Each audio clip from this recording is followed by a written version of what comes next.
my plans is to do all of them at 6 o'clock. Is that acceptable to most people, if not everybody? I think so. I'll If, let you know if there's any conflict. if we have, particular issues, I will be recording all of them as I am this one. Certainly that could be some makeup. If we have enough people who need to change, I'm certainly flexible. Being retired and running my own business, I can drive that schedule to fit your schedule. Very good. I thought those dates were on this. That doesn't make sense why they are not on there. We'll come back to that. Let's begin in no particular order. If you don't mind, we'll go by the roster alphabetically as I'm taking notes. Oh, there's the dates. I knew it had to be there somewhere. Good night.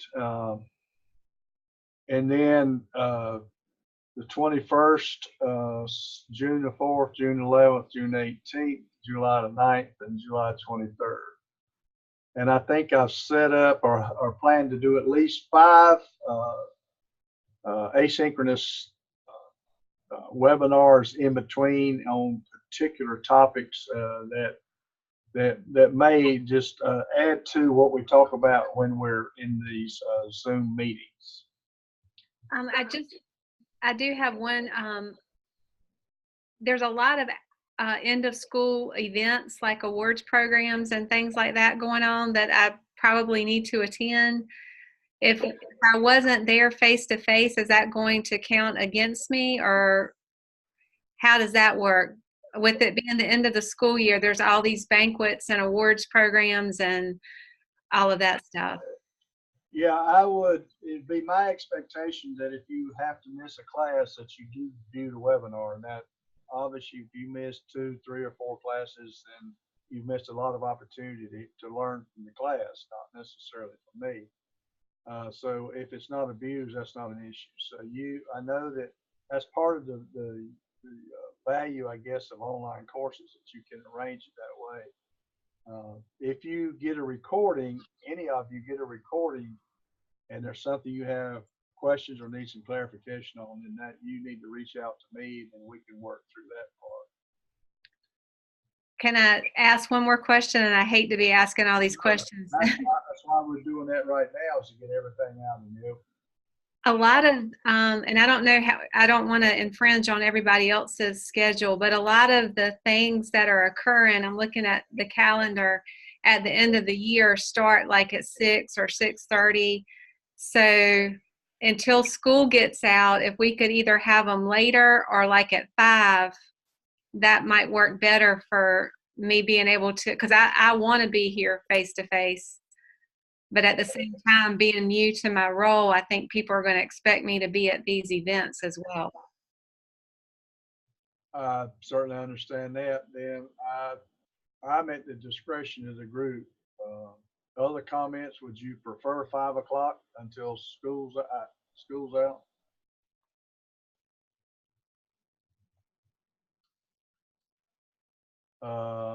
I was going to say my schedule is a little bit up in the air for summer because we're looking at working between 5 and 6 o'clock. And it depends on if we're working 4-day weeks.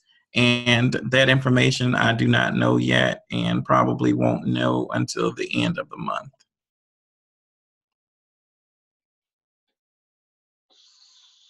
Anybody? Go ahead, Scott.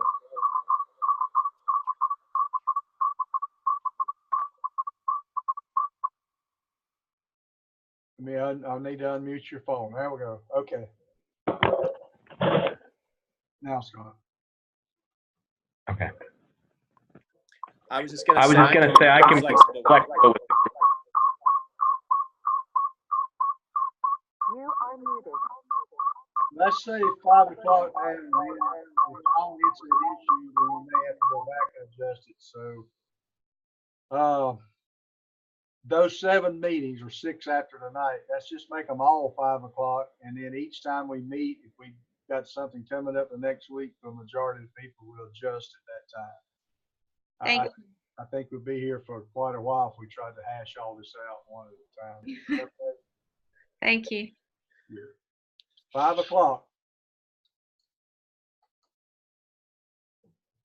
Right. What I have found in my work with these syllabi and the requirements, one of the more tougher things has been aligning this work in your evidence to the standards themselves. For example, if you're looking at the syllabus and how it is aligned to different standards, either strategic leadership, instructional leadership, and cultural leadership, the reflection piece should include, so as you're beginning to finish up or starting part 2 and begin to finish that up, there should be some notes on your part so that you don't get hit at the end with trying to reflect on how you've met those standards and explain and more or less validate your experience as they relate to what the standards call for with that particular evidence. That's not to make you anxious about anything other than it would help, I think, rather than trying to come back at the end and try to tie that all into all the standards. All right, let's start with Jackie Brown, if we could. Jackie, tell us a little enough about evidence 1 that we understand it. Talk to us about what you're going to evaluate and what kind of data you might be collecting in order to complete part 2 of this evidence. Sure. So for me, evidence, the first part was implementation of a school writing lab for my school. So my project was done or is being done at school level. We found that our students who tested online for the first time for the South Carolina end of the year standardized SC Ready test, they didn't do very well. Writing was the part of the test that really totally took our school overall score down. Our students were responsible for doing a text-dependent analysis. And being online, my district is 1-to-1. All of our students have devices. At my school, being elementary level, we have iPads. And so while we think it was a combination of things that could have affected the way our students performed, there again, the bottom line is that writing was horrible, to say the least. So along with the leadership team, we decided to implement the school writing lab. My principal actually petitioned district to hire somebody for the position, but it was not approved.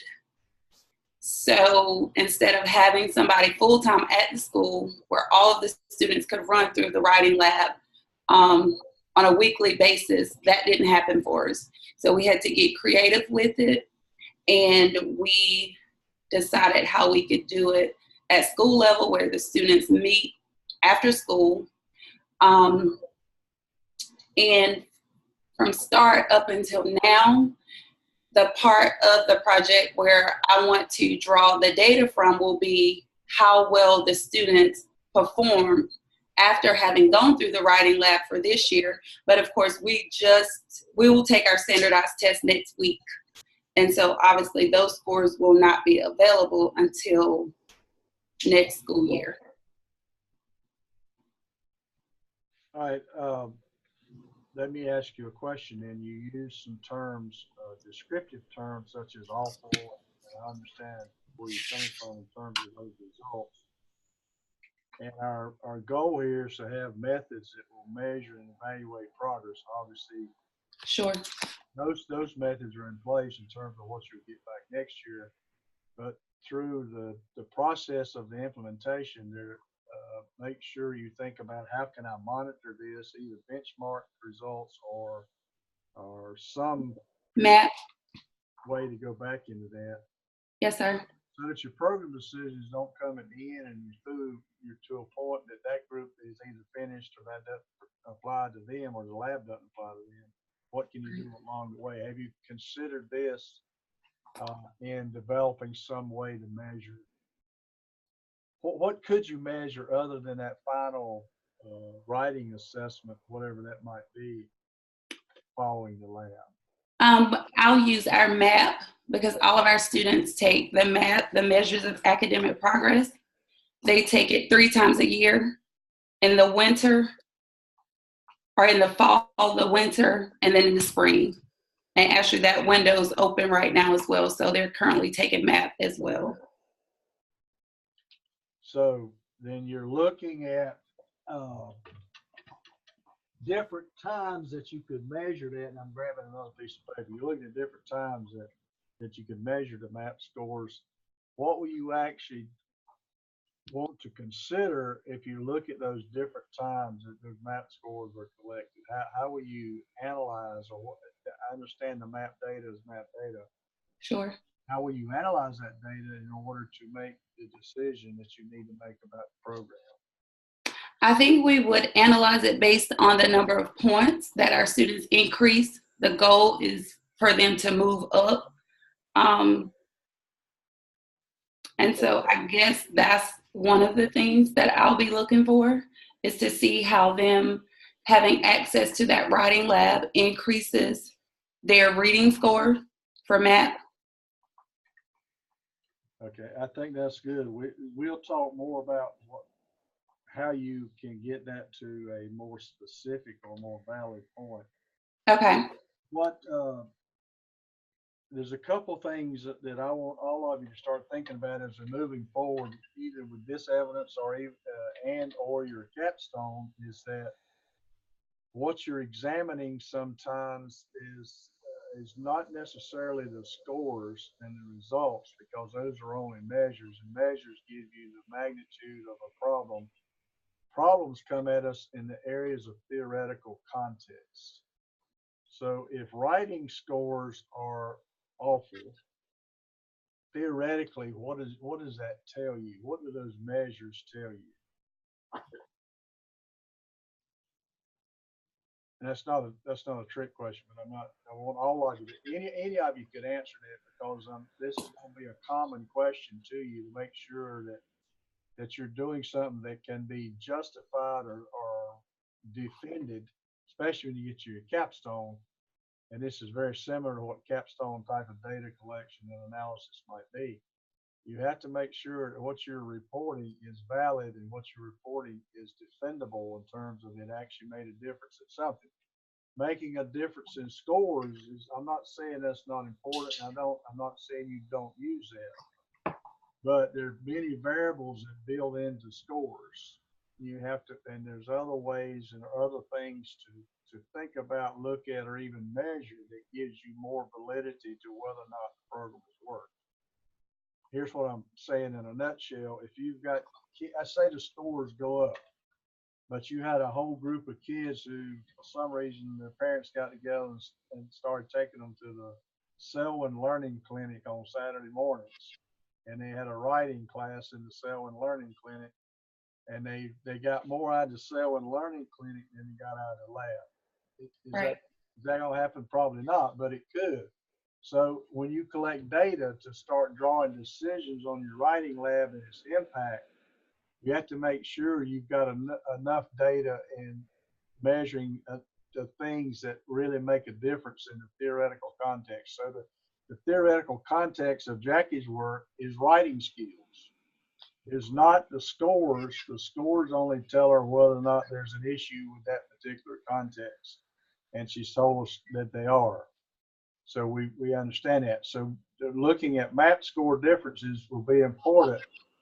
It's important for saying the trend is, it looks like there were increases or decreases or no change in the scores. Now, from a real impact of change, I also can tell you why they improved, why they did not improve, or why they stayed the same, if I've measured something that is significant to writing. I'm not trying to make your evidence more complicated. I'm just trying to get you to understand. And I don't think that's as bigger issue with this evidence as it might be moving forward in your research journey. If I'm listening to Jackie present this at some point, And she says MAP scores went up by 10% the first time we measured them. They went up by another 10% the next time. Therefore, the writing lab had an impact on the kids' ability to write. She's most likely accurate, but I would question, as someone in the audience, or someone who may be more in tune to research, I would question, how do you know the lab made the difference? With that said, think out loud with me a little bit. What is it that could happen in a lab that might change somebody's ability to write that you could actually measure? Students can learn specific techniques to writing. For example, certain strategies or interventions, the hamburger model, or different ways to write. Very good answer, because that's exactly the case. If you're looking at, there are theoretical underpinnings of what makes a good writer. So this lab, in order for it to change and improve scores, it has to change those underpinnings of what good writing is. If we were talking about reading, I would have a better example. Reading is in 6 areas: phonics, vocabulary, help me out. There's 6. You break those 6 areas down. So a reading lab should address reading scores and skills, but it should more specifically change a child's ability to use phonemic awareness, their ability to comprehend, decoding words, and those components of reading. Then you're validating your reading score. So in the writing, whatever the writing techniques are, keep in mind that you need to measure something. Now that could be done, some MAP program may break that down for you. It may be categorically designed to give you data in each of the areas of the writing techniques. Or you could interview teachers or survey teachers and said, in the writing lab, can you tell me the impact of the lab experience on any one or all those particular techniques? So when you finish, you have, here are my scores. They changed this much. That's important. Also, we have evidence to show that this particular skill within the writing domain was enhanced by the lab, blah, blah, blah, and moving forward. So when you're making program decisions, it's either we're going to do the same thing again, we're going to drop the program, or we're going to alter the program to be more beneficial. So if you know those breakdowns by writing techniques, then you have a good opportunity to adjust the program to make it even stronger. Have I said too much? You haven't. I was taking notes. You said a lot, but I appreciate it. Well, that's going to apply to everybody. So maybe I should ask everybody, does that make sense to you? If I were starting with you in your capstone, my first question would be, what is your theoretical context that you're interested in studying? And when I've done that before, either dissertation or capstones, people will say, well, I'm interested in the inordinate number of discipline referrals of African American males. And I will say, you can't study that. That is an issue, and it is a reality, unfortunately. But that is only a measure that there's something wrong. There is a context not proper or in place to support learning for that group of kids. So your real question is, and you don't ignore the referrals, you just can't study the referrals. What you have to study is classroom curriculum, teacher philosophy, instructional strategies, relevance of the curriculum. There are reasons why kids disengage in class, and we have to take a look at that: classroom environment, classroom culture, classroom expectations, as a whole gamut of things we can study. Now, the issue is not the inordinate number of discipline referrals. The issues are the conditions that lead to those. just like her MAP scores, you may start a project and say, I'm going to reduce the number of referrals. That's fine, but if you change those conditions, the referrals will actually take care of themselves and give you some level of magnitude of how much change took place. That's probably the first stumbling block I've seen in research, is that we don't adequately identify the construct of what the problem is, and we might say opportunity rather than problem. What it does, it sends you off on data collection that's not necessarily research, because you're data collecting MAP scores. Anybody could do that. They don't have to be a doctoral student at Wingate University to go collect MAP scores and do an analysis, some statistical analysis. What a doctoral student does that other people can't do is to dig into the issue itself and the theoretical value of writing and how you improve writing and how you match that to what's going on in the writing lab. Again, I may have said too much, but that's my purpose. And we won't drive this hard, this deep after the first couple times we're together. But if we don't get that early on, then we end up, I've seen too many people have to reconstruct their intent or their study. I've seen people have to start over. And we have to know from the beginning what it is, because we have to establish almost a court case for what we're going to study. If Jackie were going to do this as a capstone, I haven't asked her that question yet. My second question to her after what is your theoretical context of the opportunity, the second question is, why is that important? And she can't say, well, it's important that kids are able to write. She has to be able to say, according to the research and according to Michael Courtwright in 2015, kids who can't write at a certain grade level have difficulties.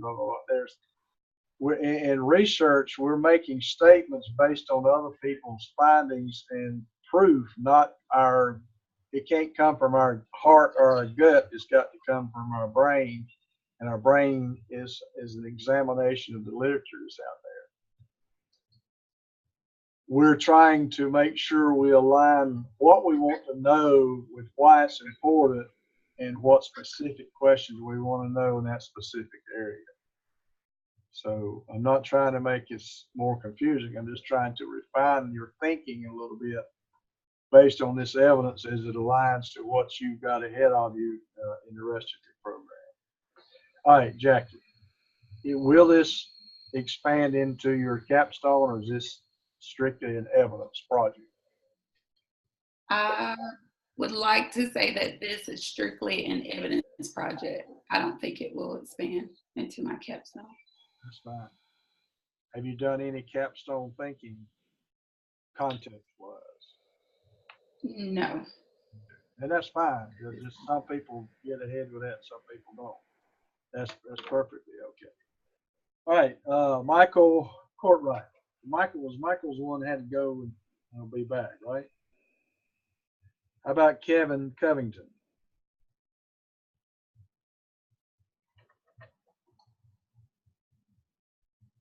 Yes, sir.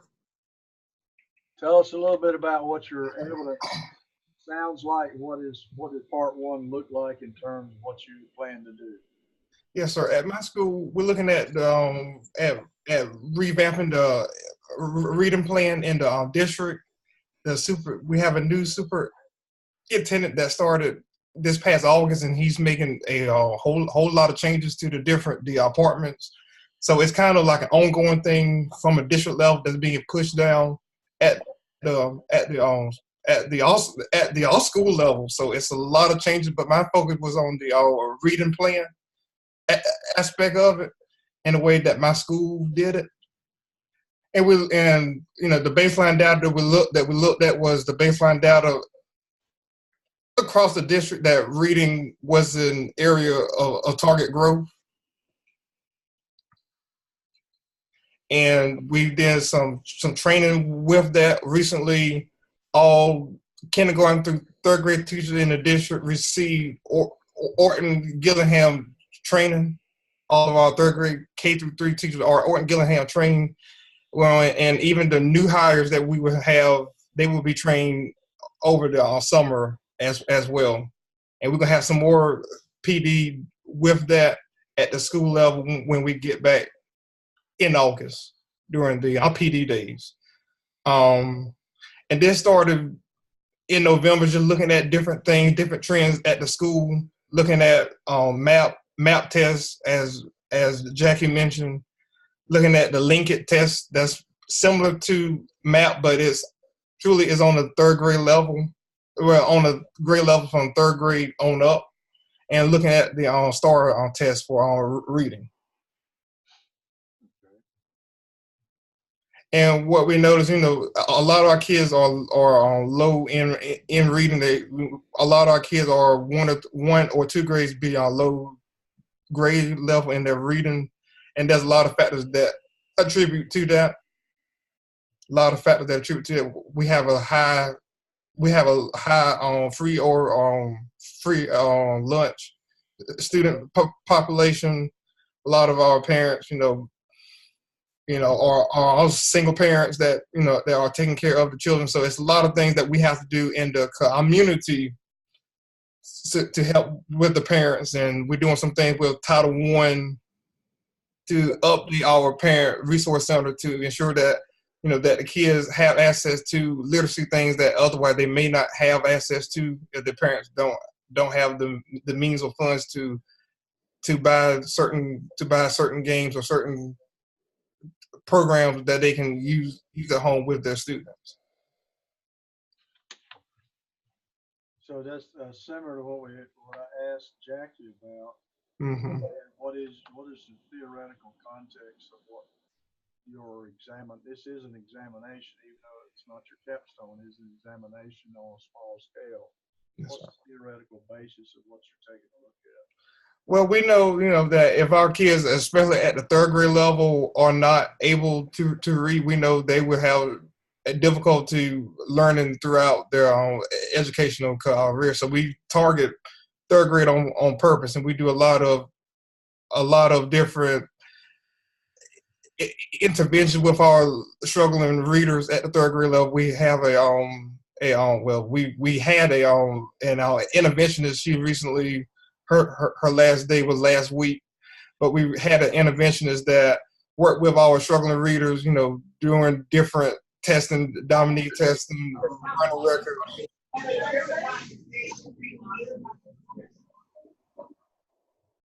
running records, just to ensure that our student was learning. And we noticed a lot of gains from those students, and we feel very confident that with the work that she did, granted it was, even though it was a short amount of time, because there were some other issues with some other interventions that we had. The last one that we had, we noticed the work that she did, and we feel confident that we will see some gains, and we have already seen gains in the MAP test, Linkit test, even the STARS test that I mentioned as part of the benchmark that we did. We also looking at revamping the ELA program in the district, and we noticed our kids and our literacy coaches does a great job with working with our students and teachers about model lessons, about how to read and write, and we noticing some great gains. So we feel confident that our third grade students will, showed a lot of gain, that they would do well in the end of year test, but not only in the test, but the skills that they learn throughout the year as well.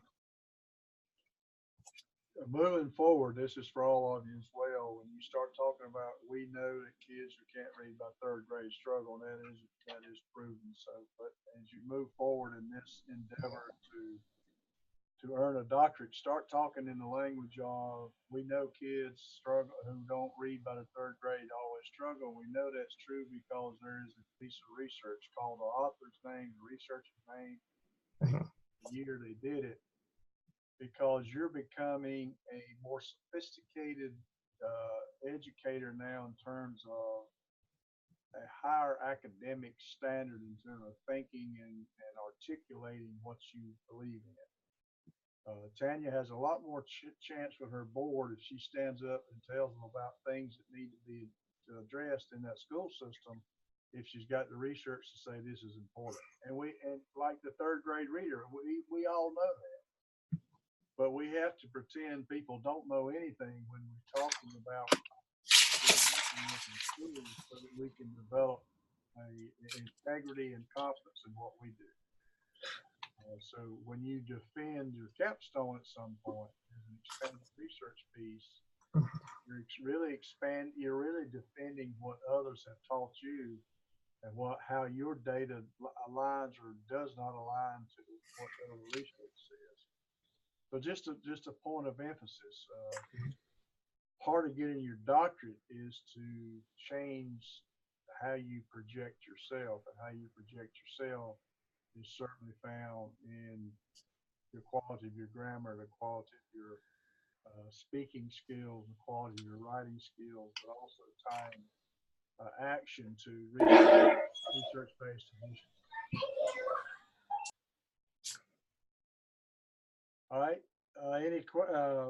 Kevin, will this be expanded into your capstone, or you considered that, or is this just an element? I think this is be just a part two of the evidence part. Now, something else for all of you to think about too. We've already had two now that talked about MAP scores and differences at different times. So part of what I'll send you, maybe even be in our online sessions, but at least in our asynchronous webinars, is talking about how we determine significance in those measures. If you measure MAP scores at 3 different times, then they'll either going to be different, they'll either improve, they won't improve, or they'll stay the same. You have 3 options. And ultimately, for the program to be successful, you would want that to improve. So when it improves, there's 2 questions that you have to be able to answer. One, did it improve just because they were lucky, or did it improve because there was something significant or some reason for that to have happened? So from a statistical language, when we measure scores like this, we want to know if there is statistically significant difference in the measures, meaning that we can attribute reason and cause based on the depth or significance of the measures. We'll talk about how to do that. Most of that's done with software. You can do it in Excel. Wingate has SPSS loaded, but since we're online, we won't have access to that. So I will share some SPSS techniques with you just in case you have some opportunity to have access to that. But that software will allow you to say, all right, this is my scores in, I'm going to just make this up. These are my scores in August. Here are my scores in December. Are the scores in December significantly different than the scores in August? Or is there enough difference that it measures to be significant? If it is, then we begin to look at cause and effect kind of thing. If it's not, then it's not. You can't make that up. It is what it is. Several ways to get at that. You look at measures of central tendency, which is mean, median, and mode, and standard deviation. There are correlation measures, Pearson correlation, to show that there's a correlation between the first set of scores and the second set of scores. There's certain numbers that come out of that calculation that will tell you it is or is not significant.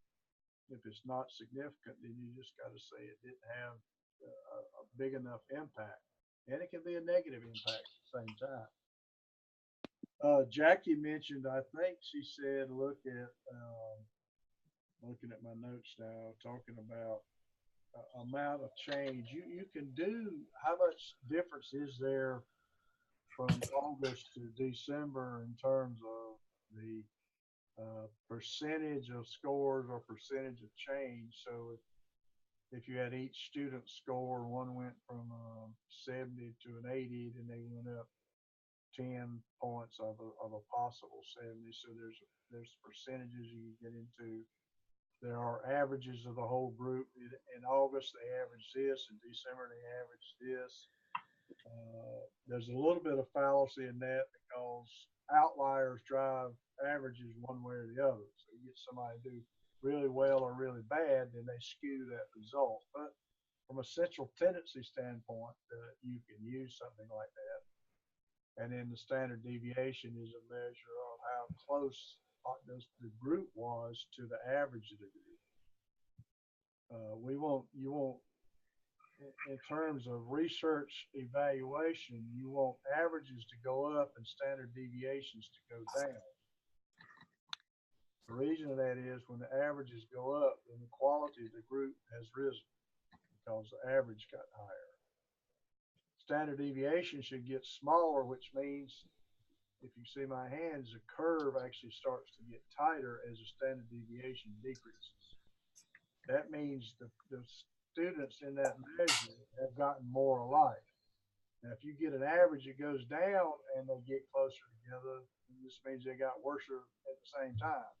What you want is that average to get bigger, the standard deviation to get smaller. That's a standard deviation is a quality measure. I mean, an equity measure. Averages is a quality measure, and both of those are important. So as we're talking about using scores to determine something, you've given me good direction moving forward about the content that I feel like you need as a group just based on the first two conversations. Is that we got to make sure we're not just putting scores down here and scores down there and say these are bigger or better than this. That's not how it works. We have to show how much difference it is, whether or not that's significant. If that is significant, then we have some reason to hang our hat on it in terms of the program. But it's a good thing to know that now, not get to the end and say, let's go back and do that data type of analysis. That should have been something you had in your master's program. I haven't found in all my years wherever I've worked that is very strong in master's development of how to analyze numbers to come up with a statistical measure that you can use to draw decisions from.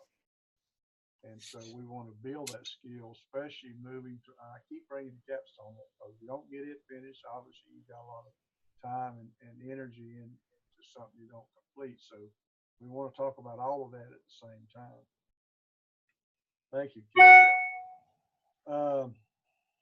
Chandra?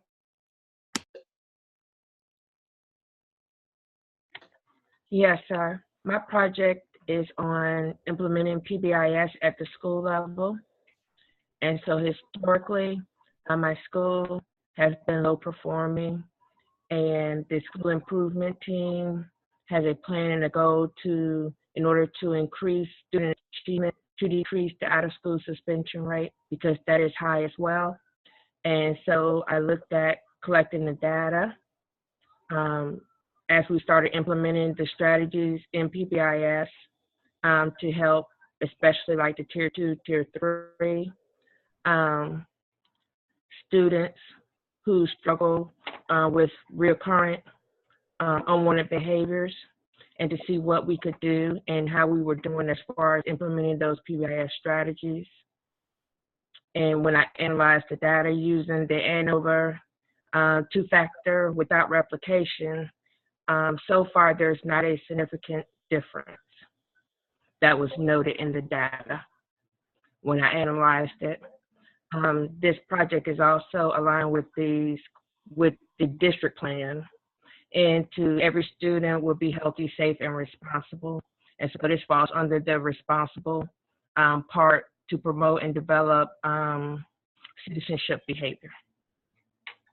So when you did that two-factor ANOVA analysis and you said it was 90%, what does that tell you? I can barely hear you. What does that tell you? The two-factor ANOVA, you said you ran it at a 90% contributing difference. What does that tell you? What kind of conclusion can you draw from that, or do you draw Okay. So the conclusion that I drew from not having a significant difference, is that what you're asking me? Yes. Okay, in the data, the conclusion that I drew was that looking at the strategies that are being used to see if, because sometimes when you implement it only part, especially since we're in our third year of implementing PBIS, going back to the strategies, making sure that all parts are being implemented and they're being implemented with fidelity, and continue to track the data to see if different strategies may need to be tweaked, or if all parts, especially if you're looking at the part of RTI, which falls under the MTSS umbrella as well, is being looked at as far as with that triangle and hitting all tiers, tier 1, tier 2, and tier 3 as far as academic success. Very good. Success is achieved when what changes? What is the MTSS or RTI, PBIS, reducing suspensions?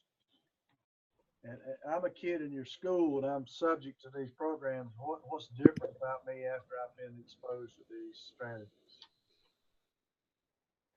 If you could speak up just a little bit for me, sir. If I'm a student in your school and I'm exposed to these programs that you just mentioned, what's different about me once I've been exposed to these programs? Okay.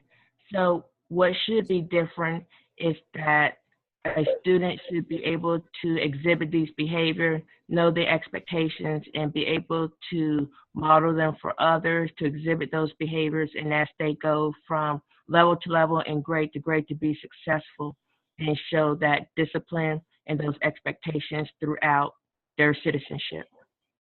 And so ultimately that's going to help them as they exit from the public school system. Which is a long time down the road, right? Yes, sir.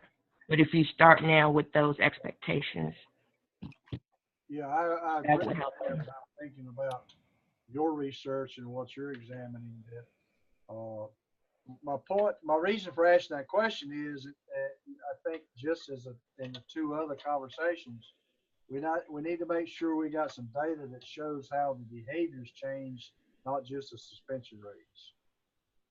Obviously, improved behaviors will lead to less suspensions, and less suspensions leads to higher school performance. But we got to dwell on whether or not these desired behaviors have been documented, can be documented, are part of the data that we can draw on to make some decisions about future use of these programs. That you've got a lot going on there with MTSS and what North Carolina has embraced in that particular program. Certainly, there's a lot to be done there. There's a lot to be offered. My personal experience in working with other MTSS programs and other MTSS research is sometimes our teachers are not fully aware or prepared for those different tier implementation strategies. Now, I'm not saying that's happening in your case. I just say be alert to that and make sure that you, if that's an issue, we can't blame the program if we as a system have not properly, adequately prepared our people to implement those. And that happens. This happens quite a bit. Mainly because we go in and try to do some of it too fast sometimes. Will this be part of your capstone? At this time, I have not made a final decision on that. That's okay. That's fine. How much authority do you have with the programs in terms of monitoring and holding people accountable for what to do? Or are you just an outside observer looking at coming to program conclusions based on the data by itself? So right now, I am a teacher leader. I'm also the chairperson of the school improvement team. So I have limited access to monitor, but I do have access to look at the data and help to steer the program in the right direction. That helps. Very good. Angela.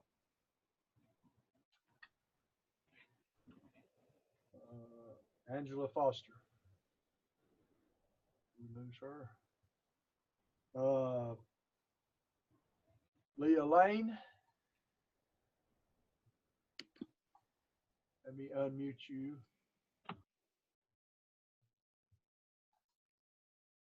Maybe, okay. Okay.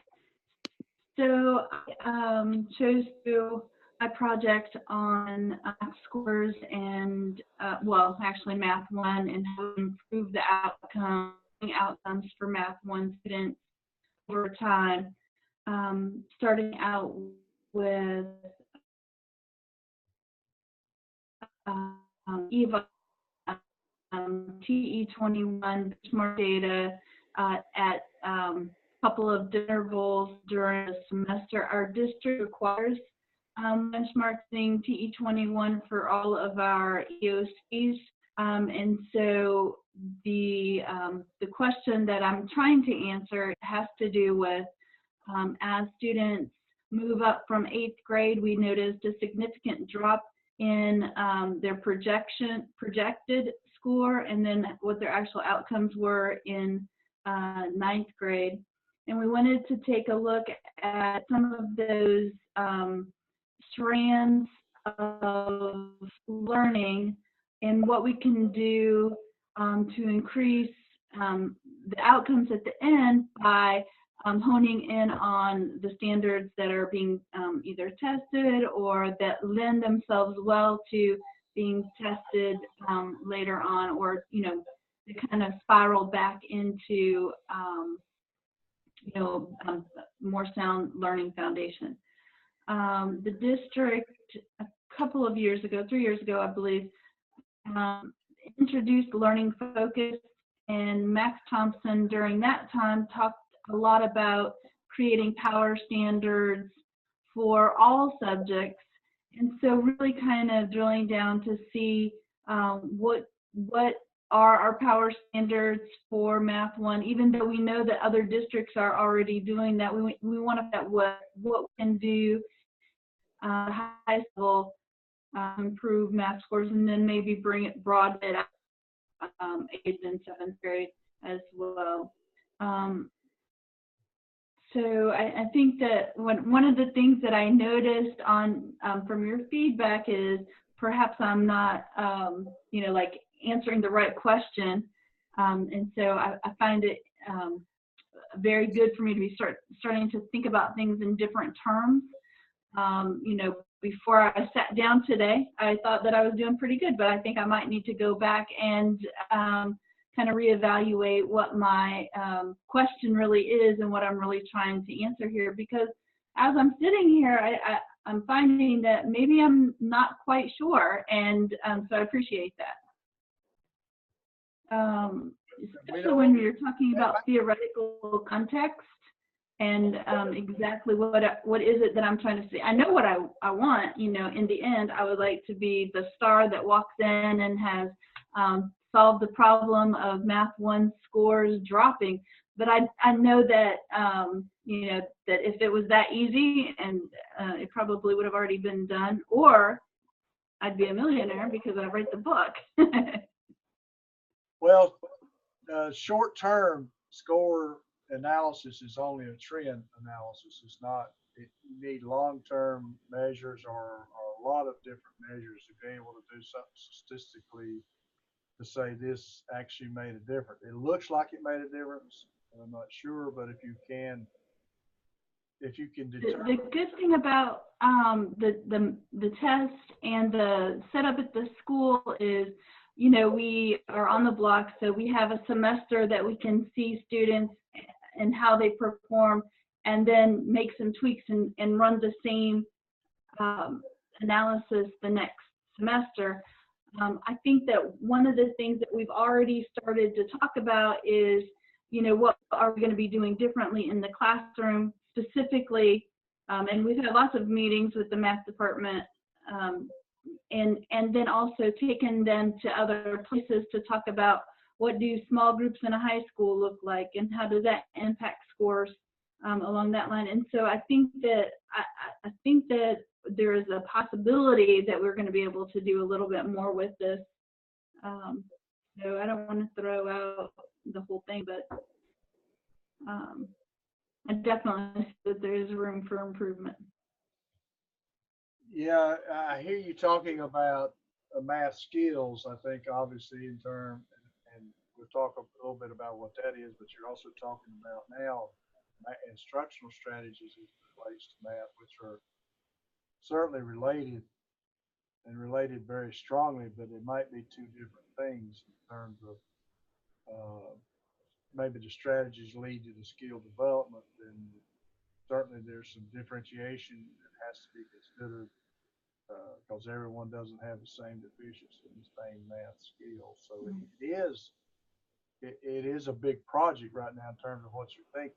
It's a very workable project, I think, but I think you're going to need to find some focus on that in terms of what is designed there. I'd ask a similar question I asked at the last conversation. If I'm a student in this program, I come out, what's different about me and my math? What do I do based on my experience, based on what the system or the teachers have given me there? And once we know what's different, then can you determine why I'm different? What then you've got some real basis for understanding your program or evaluating your program in terms. There's three components of program evaluation. And I'm going to give you a whole lecture on this. So if you miss it, don't be too concerned with it. The first part of program evaluation, do the participants, are they aware and do they have knowledge of what's supposed to be happening?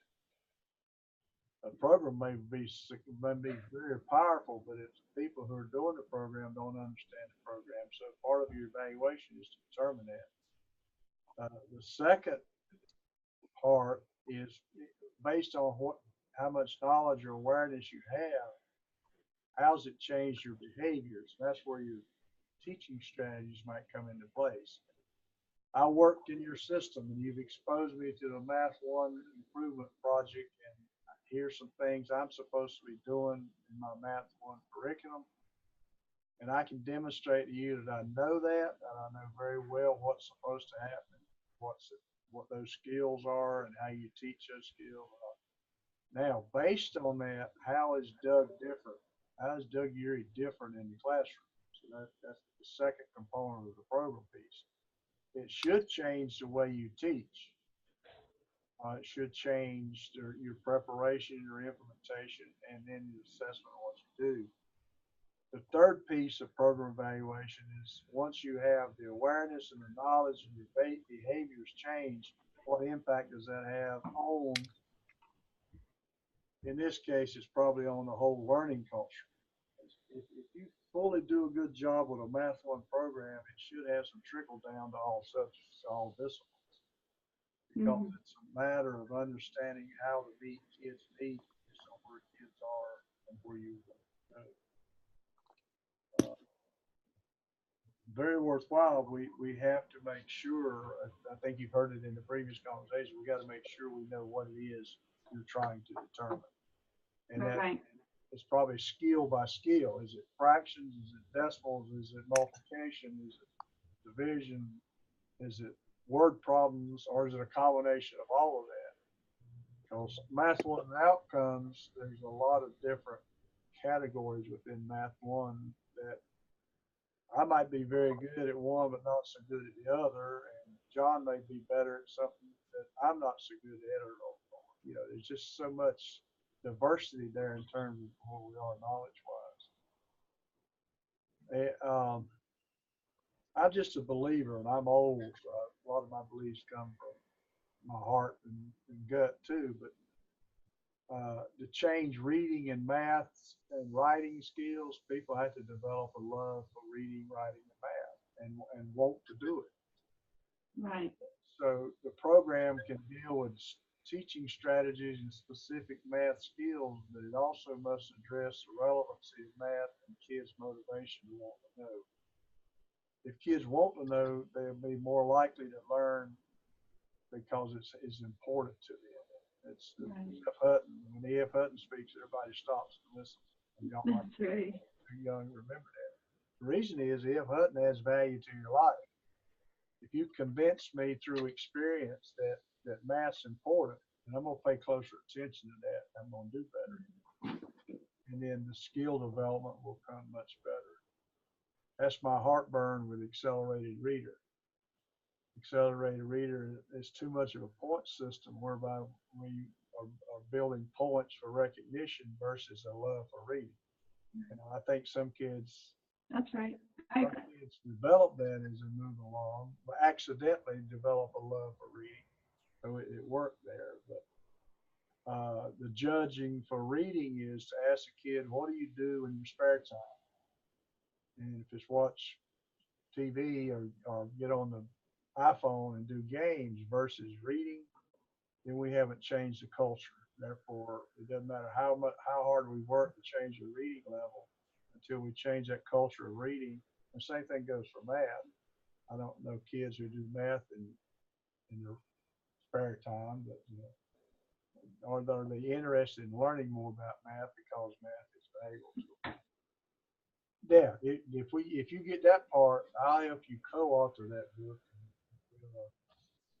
We'll take a long trip somewhere with our family. We make a ton of money. We'll sell it to Tanya and her school system. That's right. All right. Thank you, Leah. John Lester.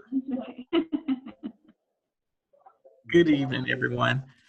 I'm looking at beginning teachers and experienced teachers, conditions, and improving student outcomes. So I've looked at EVA scores, I've looked at Navigator Porter scores, I've looked at teacher, principal, teacher, leader surveys, school supports, and PLC supports to see what would be most effective at improving student outcomes. And I found that beginning teachers have more support than the veteran teachers in teaching. And I need to go back and say that I've looked at EOC and end of course assessments for this study. And looking at the supports that beginning teachers have, they outweigh the supports that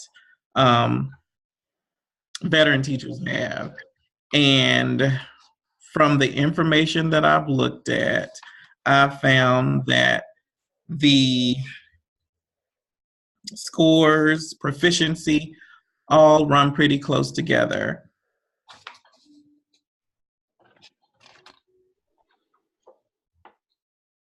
And that's where I am.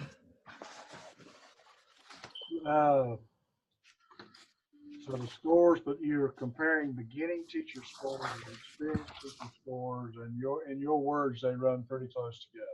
Yes. Tell me what it is you really want to know. So I want to know there are several things that I want to know. For instance, one of the supports that beginning teachers get from PLCs and their schools will be multi-classroom leaders, which includes someone who runs the PLC, someone who's able to develop the scope and sequence and give coaching and feedback on instructional strategies. Not many veteran teachers get that support. And so is that one of the things that is helping those beginning teachers stay afloat, stay pretty positive in gaining student proficiency. Another thing that I wanted to answer from that is what would be the best course of looking at all of those supports and giving everyone all of those supports and improving those improving student outcomes. So is this part of your day-to-day job? Yes, it is. So are you're monitoring support teachers, not the teachers themselves? Yes. And Is there a curriculum or an agenda or a training model for this? Yes, And did I hear you correctly? This model is built on what beginning teachers get that experienced teachers have not been getting. that is correct. And as a teacher leader, you are able to become a multi-tier classroom leader, MCL. But again, I looked at several schools, and those several schools have beginning teachers that are teaching those end of course tested subjects. This is a different approach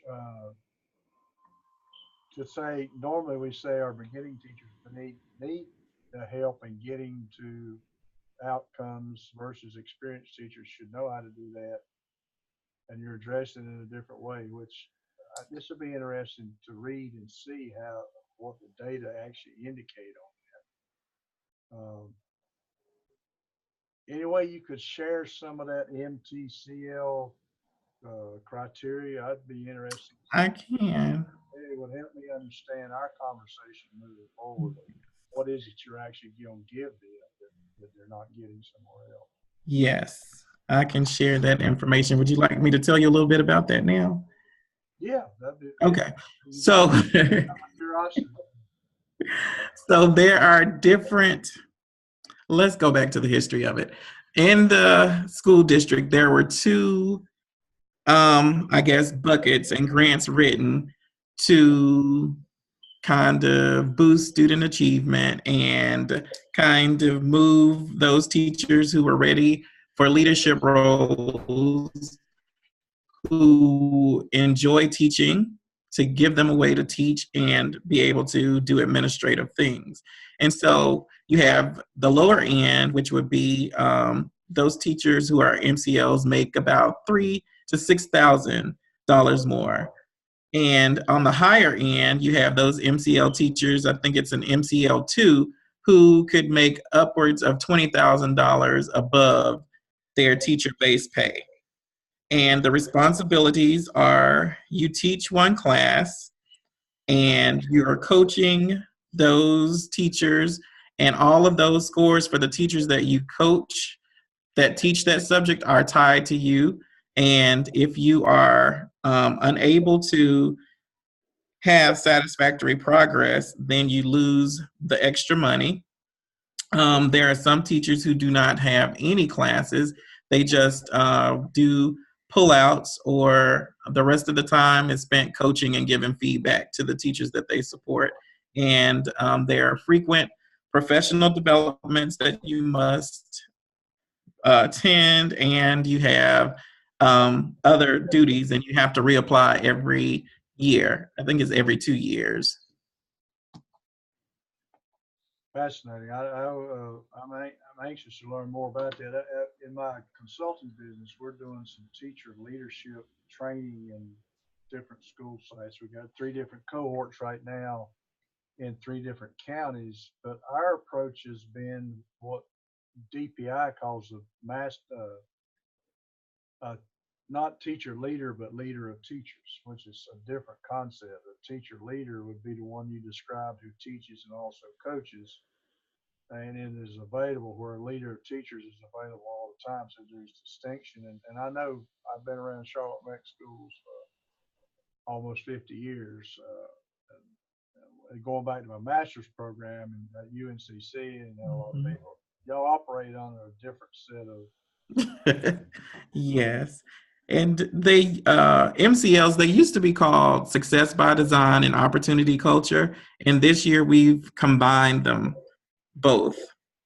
What's that acronym again? I put MTCL, but it's MCL, multi-classroom leader, multi-tiered classroom leader. I'd be interested in I'd also be interested in sharing with you what we're doing in our teacher leader program. This all of you. It is too what we've done is taken the 4 constructs of developing a set of competencies and set of behaviors for teacher leaders, and they're around 4 different domains. One is improving yourself. That's your personal knowledge, your intellectual capacity, whatever involved in making you better, a teacher or spouse or whatever you are in life. And then there is the second construct or domain is how to lead people. The third domain is how to coach people. There's a difference between coaching and leading. And the fourth domain is how to match initiatives, research-based proven initiatives to the needs assessment of the individual schools. So we're working with 40 teachers out of Yadkin County right now. I've already started. We're fixing to start a group of 26 out of Allegheny County and another group of 40 out of Avery County. And our focus is to create teachers in the building. And they're not going to have the luxury, the resource you have to be able to give them a non-teaching position. But their influence is by their simple modeling and conversations. And we feel like we have something to offer until there's enough money in the kitty to be able to ultimately have a leader of teachers in every building. Somebody, Leah mentioned Max Thompson's Learning Focused School. I worked in Charlotte-Mecklenburg Turnaround School several years ago. I was at Cochran Middle School and Martin Luther King. And Cochran Middle School made a phenomenal jump in a year's time, and they did it with Learning Focused School, which was a common language. And I'm telling you, adding that to the story because teachers who are leaders in the building have to help other teachers understand what the common language is, which are the expectations for learning, level of rigor, critical thinking, problem solving, the whole gamut of. I do a little work for Bill Daggett as well, so we're well tuned in the rigor, relevance, and relationship, what it takes. And my personal research, I've written a book on developing cultures, organizational cultures that are conducive to building capacity, and that capacity is based on our ability to change components of a culture that contribute to the learning of the adults in the building. I'd love to sit down with you sometime and just hammer back and forth because I don't think we know enough about. I tell people now that I train and teach. The very existence of public schools is dependent upon how well teachers step up and take the leadership role. We will not survive as a public school entity if teachers don't do this. And that is because they have more influence. If you look at the concept of how to build collective efficacy, which is building the individual efficacy and the confidence of each individual into a collective measure of the whole group, the number one enabler of collective efficacy is advanced teacher influence. So not that they're necessarily leading, but they're influencing each other to do better. I'm going to say, I don't know how I got off on, I'm bad to get off on tangents, so I apologize, but I'm very passionate about this. John Hattie's research says out of 250 contributors to student learning, the number one contributor is collective teacher efficacy. It has an effect size of 1.57, which is double what a significant effect size is, and it is number one. So the question is, if his research has millions of data points, so you really can't argue with that. So I accept it for being the truth, and the research supports it. So if that's the number one thing to change student learning, what should we be doing in schools? Developing collective efficacy. If the number one way to develop collective efficacy or enable collective efficacy is to have advanced teacher influence, we need to train teachers on how to influence each other. In our work, we try to get teachers to understand we need to work in a culture whereby I can walk up to you and say, let me tell you something that'll help in your classroom. Don't wait to be asked. Now, if you do that now, somebody may slap you because they're offended. We got to get to a point where it's okay to have that critical conversation. And the reason I want to learn more about you, I want to see how that builds a skill level of creating that culture to where teachers have those kinds of conversations. that makes a difference in the learning because teachers are influencing each other, and you're not having an administrator try to cover hundreds of people and to get things done. They're actually working with each other. I just think that has to be a part of it. Right now, we're getting people in these 3 cohorts of trainings, and we hope that grows, that have been selected. We got a list of criteria that we think qualifies somebody to be part of this conversation.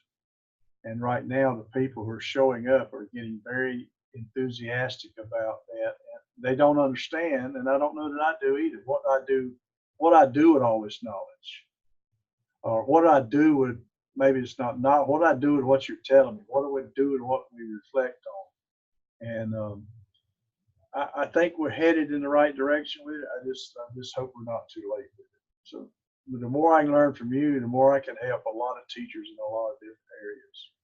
I'm going to Jasper County this weekend to work all day Monday and Tuesday. I'm working with all the principals at one period of time, all the assistant principals at another time, and 16 phenomenal teacher leaders, leader of teachers. And right now it's give me more. And so it's fun. It's not only fun, but I think we'll begin to see difference in the culture that supports the learning that has to occur. Now I talk too much again, haven't I? All this came about from research. John had, when you're talking about your capstone, John Hattie has convinced me that collective teacher efficacy is the focus. That principals and superintendents need to drive their systems to develop a higher level of collective teacher efficacy. And we can do that we can get a foundation for that established in about 4 days, but we need about 3 years to really feel good about what changes we can make. I'll keep you posted. How's that? So actually we got 4 cohorts. You throw Jasper into Wilkes and Allegheny and Avery. Then we got some diversity there for one thing. You got that Jasper County is a whole lot different than some of those North Carolina counties I mentioned, and they have specific needs, about 87% poverty. And so they have some real barriers for what they're doing. I'll stop. I'm sorry. That's my passion for what I think, having been in education for 48 years, that's why I'm still doing it. I think there's some work that needs to be done there. Not that I'm the answer to that, but if we don't have the conversation, we don't get anywhere with it at all. I'm glad to see people like John in positions that enable them to work strictly with teacher leaders. Oh, picky brain. Is that going to be your dissertation, your capstone? Yes. Then you and I need to have a conversation that takes you in a little different approach, like starting to build a literature bank of resources and themes. What are the themes involved in all that? And our themes drive our search, and our search drives our organization. And we have to have 2 pieces of literature in your capstone. Number 1, tell me what the problem is, but then give me enough literature to convince me that you're right, that it is a problem. It has to be important. The second piece of the literature is to take what you convinced me is important and show me what other people are doing to fix it. And then specifically, what do you want to know based on what all that tells you? And so the literature development. Whenever you get serious about your capstone, the biggest contributor is to the strong literature piece that enables you to draw and connect things that are important to what you might be wanting to know. All right, Scott Spencer. Are you muted or not? Yes. You're, Can you hear me okay? You are unmuted. You are muted. You are unmuted. say something now.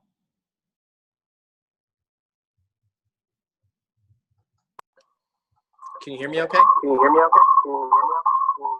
You got feedback. Let me play a little more. Okay. Can you hear me okay now? Yep.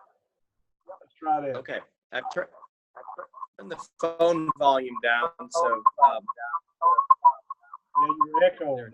It's repeating itself. okay. If you, Dr. Deere, if you ask me a question, I'll just have to turn the phone back up. So what I did, that's strange. Okay.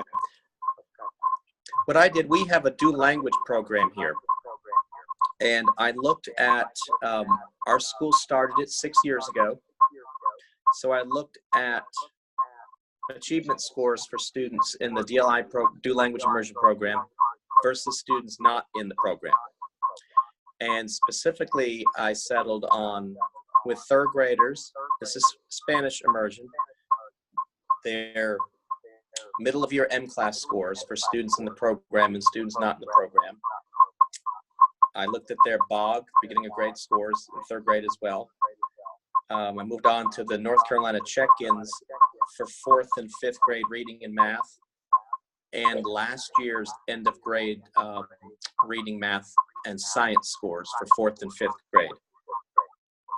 Being that the first cohort of students is in 6th grade now, the data is somewhat limited, but I was able to conduct did some t-tests on the end of grade test scores and did find a statistically significant difference in the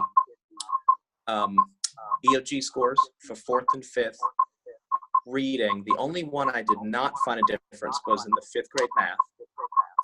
And so what I'd like to do is to dig deeper and see why is this difference exist in the students in the dual language program and the ones not in, because we don't have a screener in our district. So enrollment is open really to any student. So I think what I'd like to do is settle in on the instructional practices that these teachers use. The teachers come to us through the Participate company. So they're native Spanish speakers from countries such as Colombia, Chile, Honduras. So what are their instructional practices? How are they setting up their instructional block? Looking at their pacing guide, because there's something they're doing a little differently in there, because these assessments are in English, but the students do not have formal English instruction until 2nd grade. So the gap is starting to widen a bit with the non-immersion peers. And I'd like to find what could I do to help the non-immersion students to be more successful as well. And I'll have the advantage this year with this course to see some end of grade tests for the current 6th grade class who are here in kindergarten. So they're our first middle school cohort. So that's really where I'm going with this. It fascinates me. I've been here since the program started. And this is the research that we were told when the program started, that you'll start to see a difference in the performance of the peers, and we're starting to see that data trend. But again, I'd like to take that trend and see what could I do to help all of the students, because clearly something's happening in there that I'd like to try to tap into. And I apologize for that awful echo. Well, yeah, maybe we can work on that. Are you in your office? Are you in your office or at home? I'm in my school office. Maybe ask somebody tomorrow while you're getting that feedback. Maybe to deal with it.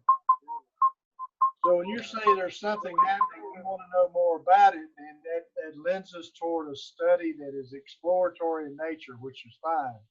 It just gets a little broad sometimes because you're starting to look at, you start from a point of basic themes, but as you learn things and things start to connect and themes start to connect, it may expand on you into an area that you weren't really expecting, which is fine.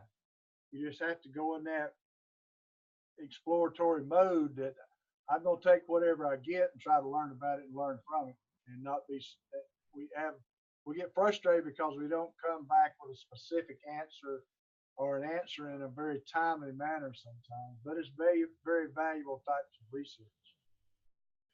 I actually have this guy in class, in his last class this summer. He's at Monroe High School, and he's doing pretty much the same type, looking at participants and non-participants, and at least ELL structures. So it might be an opportunity to put the two of you together, and you take a look at his literature background and the type of research questions that he's looking at, and he's done a pretty good design. He was highly driven on test scores versus changes in what I consider the culture, the learning culture, and the changes that are contributing to that. So I was glad to hear you say something's happening. I want to find out what. That you keep that open mind. The value of what you get from that will be very important to all of us, as this is an increasingly growing issue in education as we influx more and more diversity into our schools.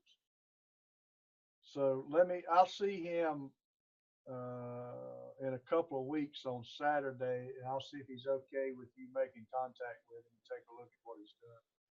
Or I can get him I've got his work downloaded. I'll take his permission. I'll let you read it first to see if it has any value to you. Will this be your capstone as well? Will this also be your capstone?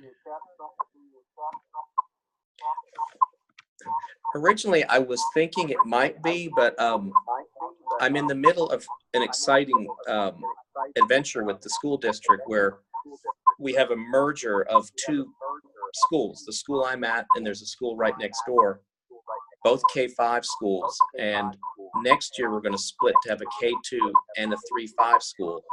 And that whole model, I've been part of that process. It fascinates me. So I think I'm leaning a little bit more toward that, although I have a passion for this project and the DLI program as well. I'm excited to learn more about that too. Okay, Tanya, you've waited patiently. Let me unmute you.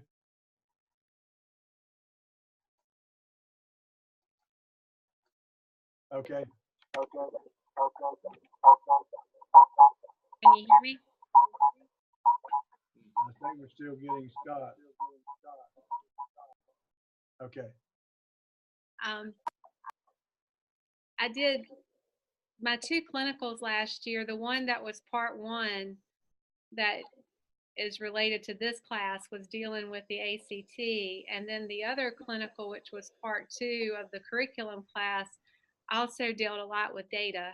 And I'm not sure, I really am more passionate about the curriculum one than I am the one that's going to be part 2 of this, unless I can make a part 3. So I'll tell you about the ACT. Johnny Holmes, which was in the high school in the district where I was prior to coming to Perquimans, their ACT results were well below the state and their composite score, and had been so for 4 consecutive years. And so we were looking at a way to improve those scores. So one of the things Eatonton Chowan School is a high poverty district, and in talking with the students and the parents of a lot of these students, we didn't feel like they understood the purpose of the ACT, why they were taking it, how it would help them, until they got to their senior year and started to apply for colleges, or a lot of our kids might have been interested in playing sports and realized that the ACT was important. So last school year, we implemented an ACT Blitz program, and that program occurred before the start of the school day, so that we would be sure to be able to include all of those kids who were athletes, or who worked after school, or who had to care for siblings after school. School starts at this high school at 8:30. So at 7:45 to 8:30, we implemented this tutorial program. We paid teachers to teach science, math, reading, the language arts portion, so that all the different subtests of the ACT were covered. We enlisted the support of the community and had them donate prizes for the students to motivate them to attend.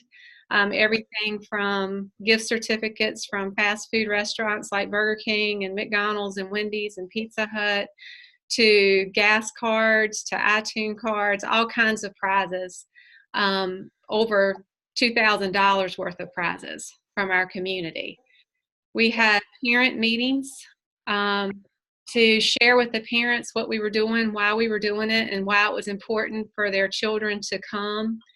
As a part of those parent meetings, we even had the coaches, athletic directors come and speak to the importance of the ACT and athletics beyond the high school. So we tried to build a knowledge base with all of our students and their families, many of which did not attend any kind of secondary, post-secondary institution after graduation, so that they would understand that this was something that they wanted their child to be a part of. We also tried to share with them how much it would cost if you had to pay for a tutoring program. And this was going to be something that was going to be offered to their children for free. So if students had perfect attendance during the course of the week, and they would, last year we would do 3 days a week, 3 mornings a week, Tuesday, Wednesday, and Thursday. On Friday, we would do a drawing, and we would draw 10 to 15 names of students who had perfect attendance that week, and they would get a prize. At the end of the Blitz, which also ended with a Saturday session prior to the ACT being administered at the high school, anybody who had perfect attendance for the whole entire sessions, all the sessions, they were put in for a drawing. And to motivate the kids, what was important to juniors was the prom. So we had prom tickets, dinner for 2 at a local very nice restaurant. We had a local florist donate flowers for 2, and we had prom pictures. So those that was a grand prize, and then other grand prizes included $50 gift cards to Visa, Walmart, gas cards, and things like that. So, but they had to attend on Saturday to get those and have perfect attendance throughout the sessions. So we administered the ACT, and after we did that, our overall composite scores for the past 4 years had hovered around 16. And at the conclusion of the past year with the ACT Blitz, the composite score went to 17.6. So we did exceed the average that the UNC minimum requirement, which was the first time that had happened in 4 years. And in fact, if you went 5 years back, it was 17 exactly. So I did a t-test on that with all the students' scores and compared, and it did come out to be statistically significant. And then I also looked at the subtest scores to see if there was a significant difference in that. And I looked at the percent of students meeting 3 or 4 benchmarks. So the composite score per subject area, there was a statistically significant difference in math, but there was math, and that was it, only math. The science, English, and reading was not statistically different. Science was close, but the English and reading were the largest areas that would still need to be improved. So we implemented it again this year. We made some changes. We started the Blitz earlier to get in more sessions. We added an EC teacher to support our students who needed further assistance in the classrooms. As a result of that, we had higher attendance from our EC population. We continued with the prizes. We continued with the Saturday session. We added one session that was only a free computer program that was offered through ACT. And we did that because one of our groups that showed, our subgroup of students that showed the least amount of growth from the first year of the implementation of the Blitz was our students who were in the average range. And the kids that were on the low end made great improvement. The kids that were on the high end made great improvement, but our kids in the middle made the least amount of improvement. So we said, well, let's try putting them in a group that would only have a facilitator and work through the ACT tutorial program, and let's see if compare their results to the rest of the students who rotated through the teachers like they did the previous year, to see if there was any difference in their growth compared to the year before. So that was kind of a test group, experimental group.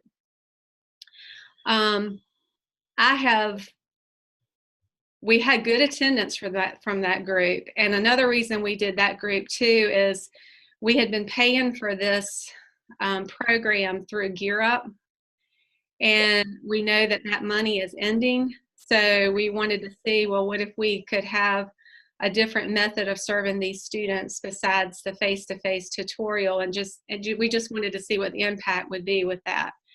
So I have left the district. They have told me when they get all their data together, they're going to give it to me so I can look and see how did year 2 trend compared to the first year that we implemented the program. So that's kind of where I am with that. So do you, to me, there's two areas here. One is motivation and what motivates kids to show up. And then there has to be some quality of these sessions that they're coming to. Right. You can't be just the prizes. If that's the case, you just go get more prizes. Right. How do you factor in, how do you include the quality of this service that may or may not be provided? So we tried to choose our highest quality teachers, our teachers that had had the largest impact on student growth based on their teacher effectiveness data. And interestingly enough, I told you the reading and the language was our area that had the least amount of improvement. That was the area that we had the most difficult time getting a highly qualified, well, not highly qualified, but a highly effective teacher to teach. Our most highly effective teachers in that area did not want to take on that extra role and come to school early to teach the kids. So we had to hire, they were highly effective in social studies, but they were not reading teachers. So, but the math and the science teachers were highly effective teachers.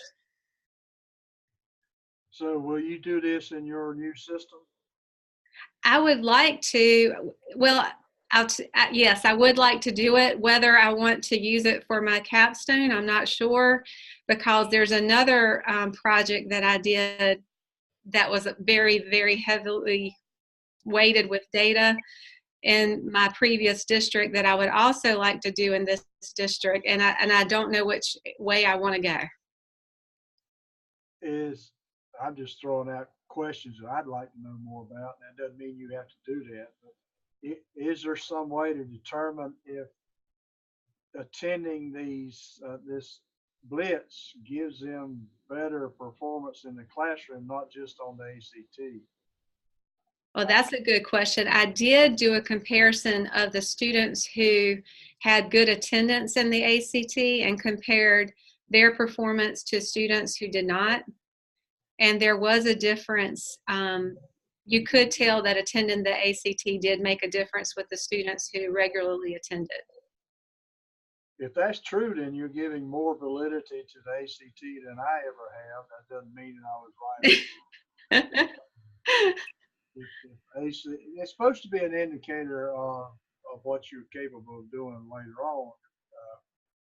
Certainly, this is just so heavy into intrinsic motivation that I think if you do a capstone on this, you got to dig into intrinsic motivators and the research behind that, because you're actually just right in the face of people who believe this doesn't work. This is not sustainable. Right. Mainly because you can't, like your case, in that case, you can't keep the resource going or can't get enough of that. But that's not to say that's not a contributor. That's why I think it's some indication of those participants and what they're doing on a daily basis might be as important to us as a test score that ends up. Either is it their knowledge and their skill level in those core areas, or is it their test taking ability, or is it just the exposure to the curriculum? I think at some point, maybe not in this project, but if you do a capstone, I think you're gonna have to explain some of that. Okay. Some of the factors that contribute to that. I really think my capstone may be my other project, but I'm not sure. Yeah, we'll talk about that. There's some. This is very solid, but there's still some loopholes in it in terms of can you really, in research, we have to be able to validate, which means what we say is as accurate as we could possibly make it. Well, I would like to talk to you about it. And my other project deals with 2nd to 3rd grade transition. If you do that, I will start asking you questions at some point about what not just the transition, what are the strategies and what are the activities in that transition, because that's what you're studying. You're not studying transition. People tend to get lost in titles sometimes, like the MTSS as mentioned earlier. MTSS is useless. It's what goes on in MTSS that can or cannot make a difference. Right. And in one place. What I looked at was at the end of 2nd grade, we had a high number of students who were considered proficient by the state based on their M-class scores. But then when that same group of students goes to the 3rd grade, even though the school is doing and performing very well, the number of students who were considered proficient at the 3rd grade was much lower. So when you dig into that, you find out that the criteria for determining what is considered to be proficient at 2nd grade is vastly different than what is considered to be proficient measure at the 3rd grade. So there's a state mismatch or gap between the two areas of proficiency. So it was making the teachers aware of this gap. So there's not a pointing finger of, we're doing our job, you're not doing yours. Or you're not doing our job, that's why we can't do ours. Helping them understand, what is the measurement? And then how can we, through our teaching practices and through vertical alignment and through observing each other and talking the same language and understanding, the curriculum from 2nd to 3rd grade, how can we change our practices so that we can bridge that gap and we have more students going to the 3rd grade prepared to read proficiently than we have had in the past. That's fascinating. I know testing gaps have been there, or at least been reported being there in a lot of areas. So there's a need to look at that. Good thought process. You got some decisions to make. And, it sounds like you've got data on both ends to help with that.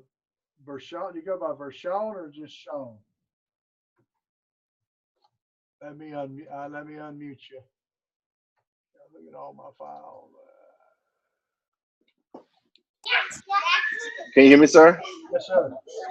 How you doing? First of all, I want to apologize for where I am. I have not been receiving any of your emails. My wife, who is Chandra, who is also in the program, just emailed me and said that we was having class. So I'm actually at a Chick-fil-A in town working with my client. So I'd like to apologize for the noise that you're going to hear. But I can give you a brief update on what my evidence stuff was going to. My evidence stuff is what it is. At my school. We are a traditional 7-class all year program, but we do offer the A and B schedule.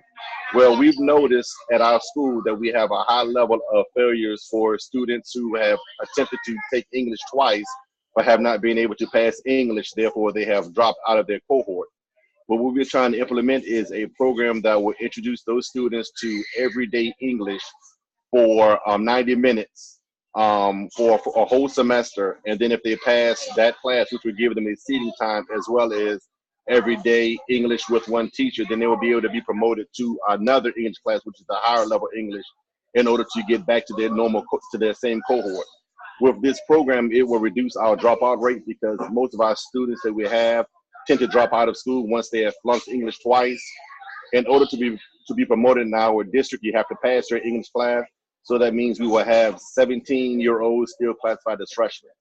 So usually they will drop out of school by that time. So we are trying to implement this small program into our school, which will give the students a chance to take English every day for 90-minute blocks for the first semester. And then if they pass that, and then they will be allowed to take the higher level English course the second semester in order to catch up.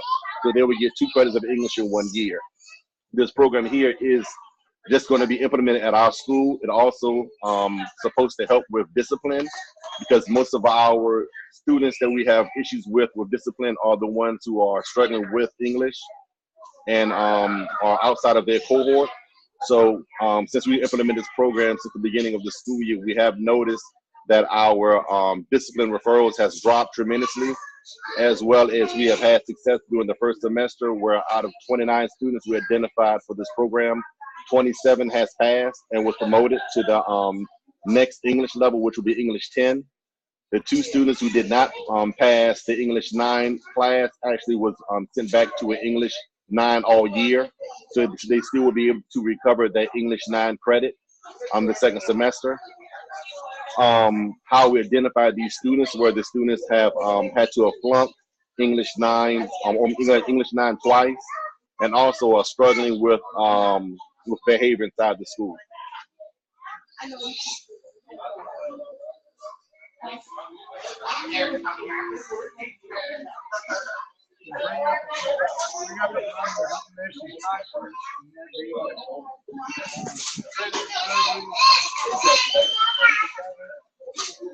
I can't hear you, sir. As our conversation continue, we want to talk about credit. What the research says. Mm-hmm. Yes, sir. We can use that and we'll have a deeper conversation. Yes, sir. Oh, also, sir, I have not been receiving any of your emails, so I don't know if you have me on a roster or whatever, but I have not received any emails whatsoever, other than the one that Mr. Randy Taylor sent out. I believe I sent you an email this past week, letting you know that I wasn't receiving any emails. I'll check on that. How are you missing email? Say it again, sir. What is your email address? It would be ve.eley360@wingate.edu.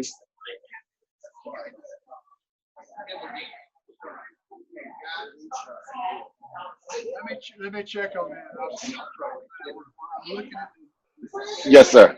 you're on it. I don't know why you're